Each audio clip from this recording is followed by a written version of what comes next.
Okay, first slide. What is this? Yeah, that's what you people think pathologists to be. Well, this is not a dinosaur. It's a slide of endometrial biopsy. So what I'm going to do is, compile everything that Feroz, Vikas, and Dr. Santosh have compiled, and I'm just going to add some colors to it because all you have seen is shades of red, and grey. I'm going to show you some pink and blue now. Okay, as you all know this, conjunctiva has three parts: the palpebral, bulbar, and the pharyngeal. Of course, the specialized parts of the cornea are the caruncular part and the plica semilunaris. Now, can anyone tell me which part of eye does this belong to? Something which is very peculiar to this tissue. Yes, these are goblet cells. Someone just said it. Very characteristic of conjunctival tissue. Now, conjunctiva is composed of an epithelium, which, as you said, has a lot of goblet cells, and then it has a substantia propria, which has fibroconnective tissue and vascular channels. Now, tumors of the conjunctiva can arise from any of these. Now, this is a high mag of a goblet cells, which is stained by PAS, which stains mucin. Now, as you move towards the limbus, the number of goblet cells start decreasing and the epithelium becomes more stratified squamous. That's why you have squamous cell carcinoma arising at the limbus and not at the conjunctival aspect. Okay, I'm not going to go into this because Vikas has already covered this. Okay, what is this? Very good. Now, what is it in a dermoid that when you excise, you need to know from a pathologist?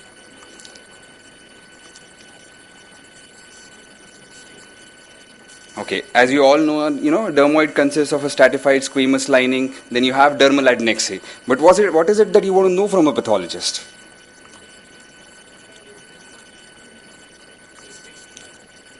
Okay, you want to know dermoid is what? Dermoid is basically a corystoma. Okay, it's basically a normal tissue growing at an abnormal site. So you want to know from a pathologist if it has any immature elements. That is very important. Okay, any idea what this is? Very good. It's a dermal lipoma or a lipodermoid. You have this fibrous tissue and then you have islands of adipose tissue. Again, from a pathologist, what you want to know is if there are any immature elements. Okay, now what is this? Is it a dermoid? This was an osseous dermoid. Instead of having dermal adnexae, the tissue contained just mature bone. Any clue about this one? Okay. Anything else? Very good. Anything else? Okay. So what would you want to do? Okay. And dustbin? Pathologist. Good. Okay. Now, now this is what I saw. The tissue was lined by stratified squamous epithelium. There was keratin, there was cartilage, and there was lacrimal gland tissue. Now what? What do you call it? There are no melanocytes. Very good. It was a complex corystoma. Okay. What is this? Spotter. Anterior staphyloma. No. Okay. That's a good differential. Anything else? Okay. OSSN. Right? Yeah. That's what the clinician thought. This is what it showed. Just lacrimal gland tissue. So it was a lacrimal gland corystoma. And one part of this tissue was developing into a carcinoma X pleomorphic adenoma. Sorry? This is a corystoma. No, it was just a 22-day history. That's it. That's because it turned malignant. There was a carcinoma X pleomorphic adenoma which grew from it. Absolutely no. And that's what the clinician told me. Okay. Now what is this? I think Vikas spoke to you about all this. You have this lesion which appears... Okay, this is a clue. Very good. It's a papilloma. Now when your pathologist gives you a diagnosis of papilloma, what are three things that you want to know from him? Him or her. One, is presence of koilocytes, because that's going to give a clue to your viral etiology, so that you can give some antiviral drugs. The second thing is dysplasia. And in adults, the dysplasia is important. In children, dysplasia does not hold any importance. And if there is dysplasia, you should ask him if there's any invasive tumor. So these are three things that you need to know in a papilloma. Okay, now what is this? Okay, that's the photomicrograph, which shows this thickened epithelium. You have hyperkeratosis. So basically, it's a squamous cell lesion. What could it be? There's no actinic degeneration in the stroma. Well, it's still a good differential diagnosis. Now, this was a case of benign intraepithelial dyskeratosis, congenital benign epithelial dyskeratosis. Okay, what is this? What kind of cyst could it be? Okay, lymphatic cyst. Anything else? Now, if I tell you that this patient had a history of trauma, inclusion cyst. Very good. Now, this is how inclusion cyst would look. There will be a overlying conjunctival epithelium, and then there would be a cyst again lined with normal conjunctival epithelium. Now, this is what you were speaking about. What is this? This was a bilateral lesion. Someone just said it. Actinic keratosis. So you have dysplasia, mild dysplasia of the stratified squamous epithelium, and then you have actinic degeneration in the stroma.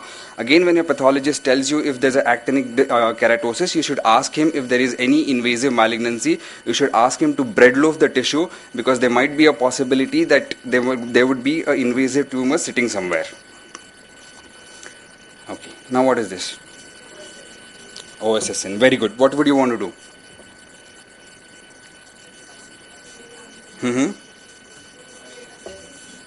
Okay.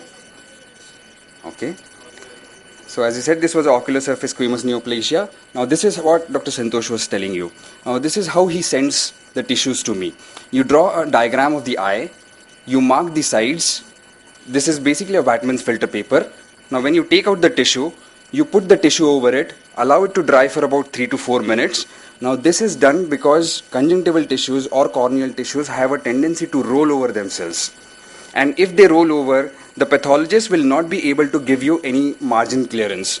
So you put them onto the filter paper, allow them to dry for 3 to 4 minutes. This way we can also take the margins.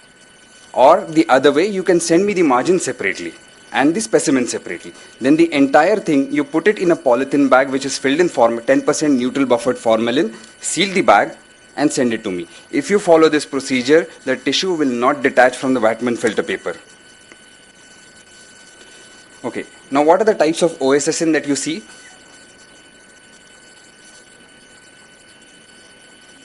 What are the types of OSSN? You have dysplasias, you have invasive malignancy. Now dysplasias could be mild, moderate and severe depending upon the thickness of the epithelium involved. This is what is mild dysplasia, where you have the lower 1/3 involved. This is moderate, where you have the lower 2/3 involved, and this is severe dysplasia, where the entire thickness is involved. You also call this as, correct, carcinoma in situ. Now, if the stromal epithelial interface is irregular and you see budding of the dysplastic epithelium into the stroma, then you call it a microinvasive or a superficially invasive squamous cell carcinoma.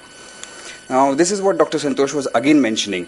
Now, if you have a center specimen of OSSN, now this part is the corneal aspect, this is the conjunctival aspect. Now, if you see over here, the tumor is going up to the base on the corneal aspect but not on the conjunctival aspect. So when your pathologist tells you that yes, one end is involved, ask him if it is the conjunctival end or the corneal end. Okay, now this was a 65-year-old male who presented with this mass repeated case of OSSN, treated with mitomycin, not responding, now has an orbital extension. What are you going to do? Exenterate. Very good. Now this was the exenterated specimen that was sent to me. Can you see this mass? Now that's the tumor. Now when you send your report, when you send a specimen of exenteration to your pathologist, what are the things that you would not want to know for further management? Basically, you would want to know the tumor type, vascular invasion, lymphatic invasion, perineural invasion, etc., etc. Beyond this, there are two things which you should know. Okay, very good. Involvement of the lacrimal sac, yes. Anything else? Okay, but if you look over here, the nerve is pretty much posterior. But yet, it is still a prognostic factor. Anything else?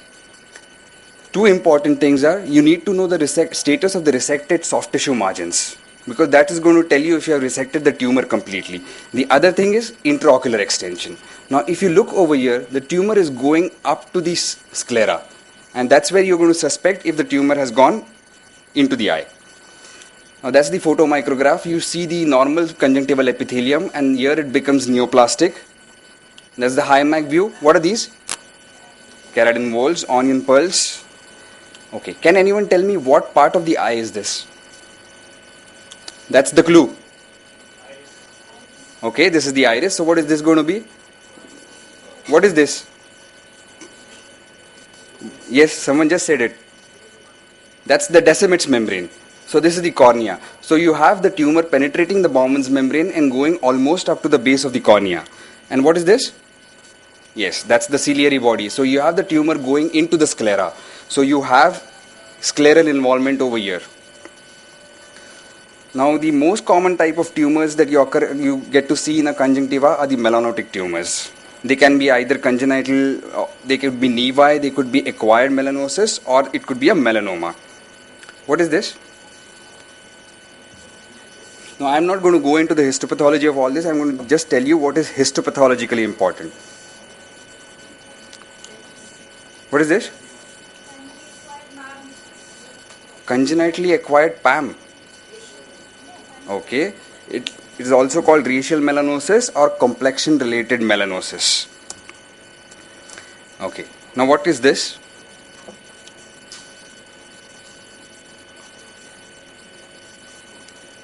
What could this be? Anything else? Any other differential? This could be PAM. Right? So what would you want to do? You're going to excise it, send it to your pathologist. And if your pathologist tells you that this is a PAM, what do you want to know from him? Very good. You would want to know whether there's atypia, because PAM with atypia has a greater chance of getting into a melanoma. Okay. What is this? Okay. What type of nevus? What are the three types of nevus that you can get in a conjunctiva? Yes, you have a cystic nevus, compound cystic nevus. You have a junctional nevus and you have a subepithelial nevus. Now, this is how a compound nevus looks like. You have lots of cysts. You have the nevus involving the epithelium as well as the substantia propria. And this is involvement of only the substantial propria, so you call it a subepithelial nevus. This is a spotter. Very good. This is an ocular melanocytosis. So if you have a patient with ocular melanocytosis, what are you going to look for? Okay. Anything else that you would want to assess in these patients? Very good. You want to look at the uvea, because these patients are have an association with uveal melanomas. Okay. Now, what is this? Very good. So, in a melanoma, what do you want to know from the pathologist is the thickness, if there is origination from the PAM, if there is pagetoid spread, epithelioid morphology as opposed to a spindle cell morphology, the mitotic count, presence or absence of lymphocytes, lymphovascular invasion, involvement of other structures, and multifocality. All these are factors of poor prognosis. Okay. Are we overshooting time? I can? Okay. What is this?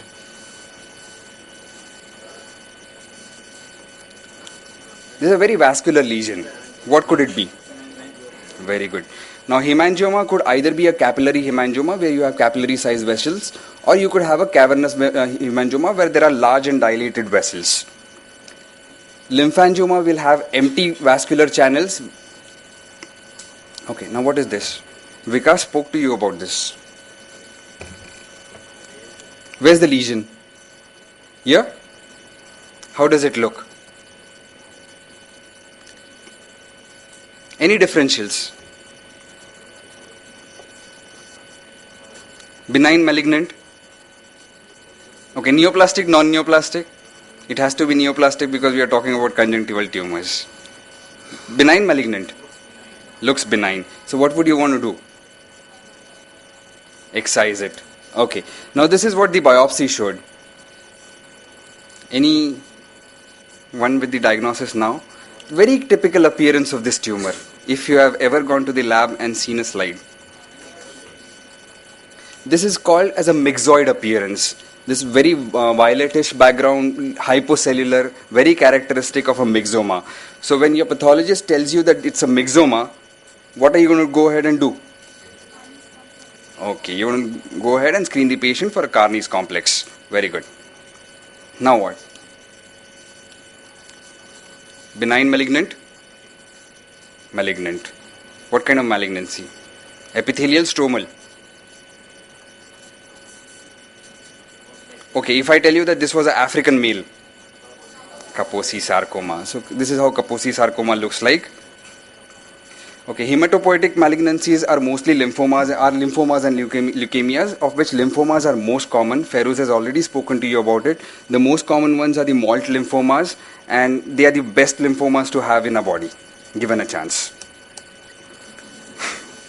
Okay, now this is how leukemic deposits look like, and most of them are granulocytic sarcomas coming from acute myeloid leukemias rather than acute lymphocytic leukemias. And of course, metastatic tumors include tumors from the breast, lung, and GIT.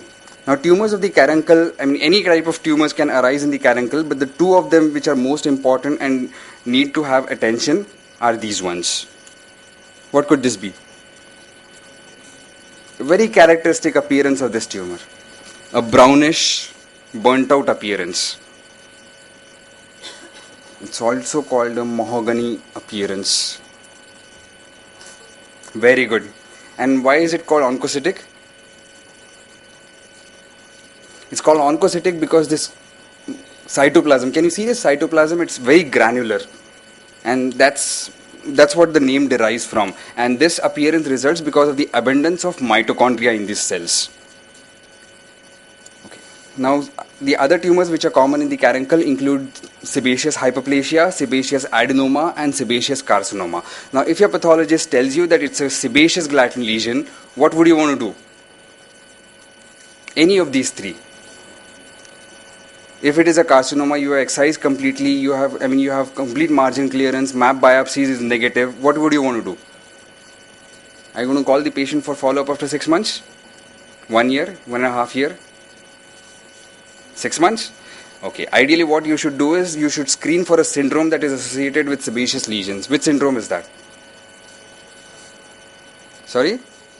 Muir-Torre syndrome. So it's a syndrome which has a visceral malignancy associated with sebaceous gland lesions. And most of the pathology labs will do this. You ask them to screen for mismatch repair genes. So if any of these genes is negative, then you know that your patient is at a high risk of MT. So we are not dinosaurs, we are like teddy bears, not for hugs, but just to comfort you in your management about the patients. So don't run away from us next time. Thank you.